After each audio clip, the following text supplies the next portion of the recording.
Pakistan provincial government যারা গণহত্যা চালিয়েছে, যারা সেই আর্মিকে, পাকিস্তান বর্বর আর্মিকে নেতৃত্ব দিয়েছে, সেই সরকারের পার্ট ছিল জামাত ইসলাম।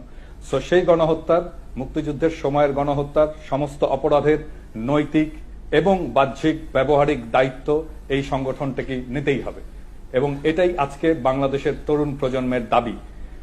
শুধুমাত্র রাজাকারি করা, শুধুমাত্র আল বদর আল শামস বাহিনী গঠন করাই নয়, এই পাকিস্তানি বাহিনীর সমস্ত অন্যায়, সমস্ত অনাচার, সমস্ত বর্বরতা, সমস্ত গণহত্যার সমান পরিমাণে দায়ভার এই রাজনৈতিক দলটির আছে এবং তাদেরকে সেটা নিতে হবে। তারা ছিল মুসলিম লীগের কর্মী, জামাতে ইসলামীর কর্মী না। তাহলে রাজাকার মানেই জামাতে ইসলামী কেন বলা হয়? কারণ মুসলিম লীগ তো নাই দল হিসাবে, তো কুপাইয়া তো লাভ নাই। মুসলিম লীগের ব্যাগেজ জামাতের কান্দে চাপাইয়া যদি ইসলাম কোপানি যায় তাহলে